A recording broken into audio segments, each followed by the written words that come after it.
Welcome to the Bean Counter. I am your host, Julie Bonner. In this production, we will examine in much more detail what you can learn from the public information contained in the 10-K that a publicly traded company publishes to the Securities and Exchange Commission. If you are wanting to start a business or educate yourself as an employee or investor in a company, then the 10-K is a great source of information. As a reminder, we have the Bean Counter podcast, and we also have a corresponding YouTube channel. All links to the podcast and YouTube channel are on the website www.corebridge.com. For your learning style, you may need to utilize both channels to learn the material. Just use what suits you and your learning needs.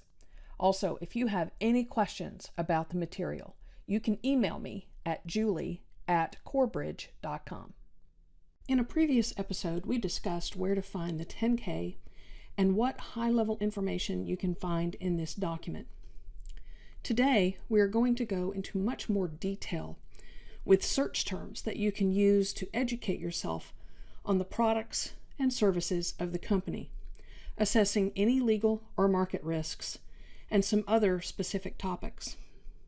In this case, I am proposing that I'm going to start a coffee shop.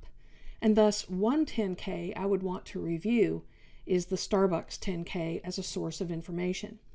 It is not my only source, but one source out of many that I can use to do my homework.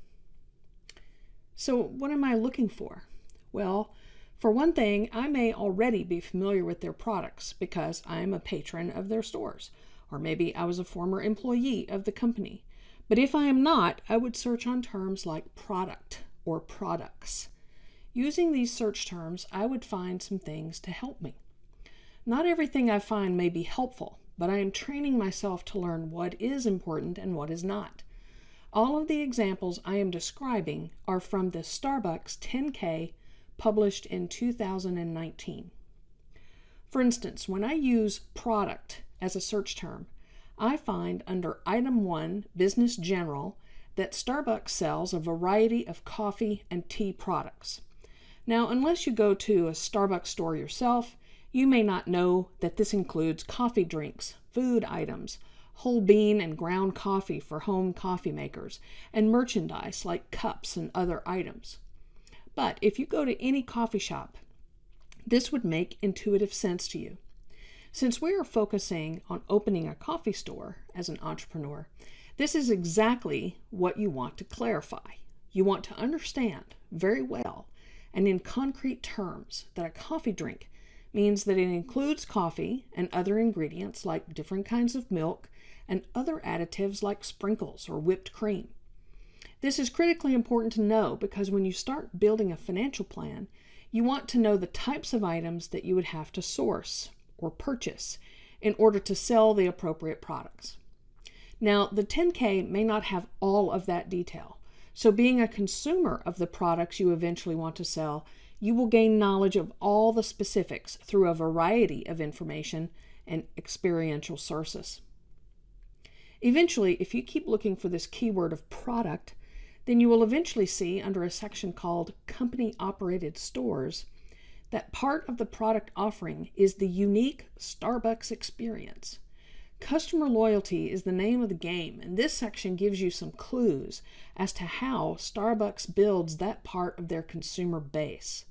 Plus, if you frequent Starbucks stores as a consumer, you can get a sense of what this customer experience is like as well. This can help inform how you want to create a consumer experience in your own business. Next, one of the things that may be of interest to you is to look for risks outlined in the 10-K.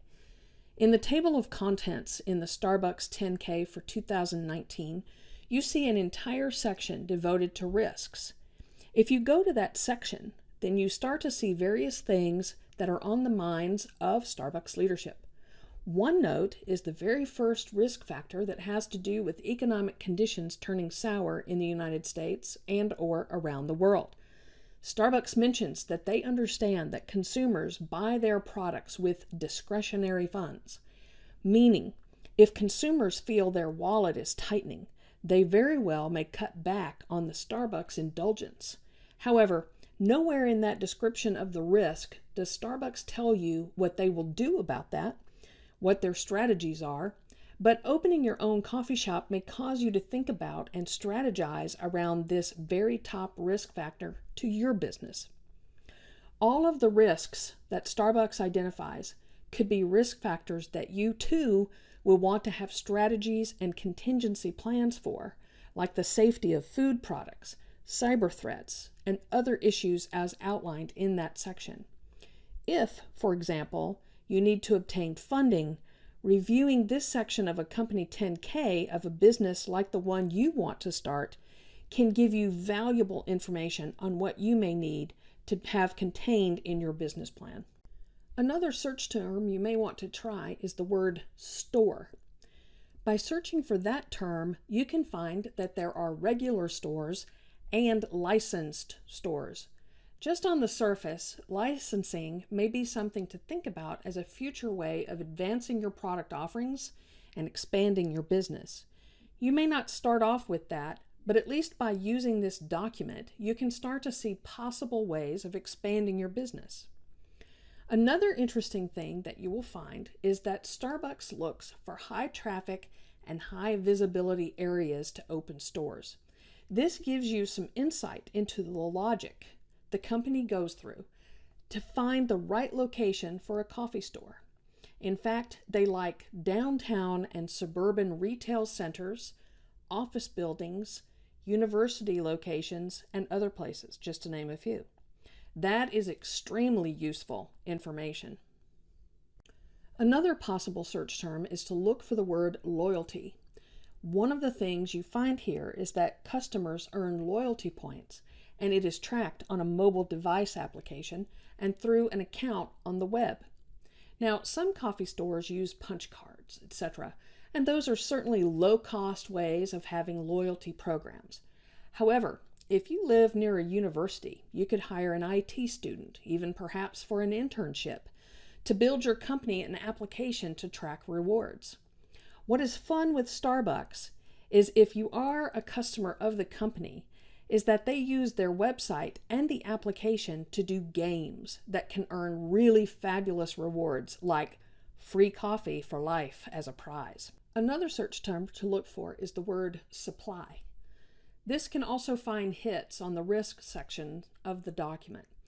Because Starbucks sources the original raw coffee bean coming from Brazil or Asia or other countries, there is risk to importing products. But they do talk about the standards by which they want to source coffee and other products, and that can be really helpful in helping you to frame your own approach on how you will source your products. Even though you may not work with farmers directly, the document states how they treat farmers through farmer support centers. Just the idea of that can open your mind to how you build coalitions with your suppliers, because you are both dependent on one another. So how can you leverage that relationship in a win-win type way? Much of this comes through relationship building, and often it requires just a few creative conversations to find ways to build solid pipelines of products. As you can see, the 10K is a wealth of information. Thus, even if you are not going to compete directly with Starbucks or ever have a dream of being as big of a company as Starbucks, if you are opening a coffee store, their 10K can be a great research tool. So download their 10K and use some of the search terms given to you in this session. Once you start reading through things, you will start getting curious about other topics that pop into your mind. So your search terms and phrases will grow. You might even find that you come back to the 10K several times as you work through your plans. With the 10K and other strategies you are learning, you will become a pro in no time in building a business plan. I look forward to talking to you again soon. This is your host, Julie Bonner. As a reminder, we have the Bean Counter podcast, and we also have a corresponding YouTube channel. All links to the resources are on the website, www.corebridge.com. For your learning style, you may need to utilize both of the channels to learn the material. Just use whichever one or both suits you and your learning needs. If you want to correspond directly, send inquiries to julie@corebridge.com.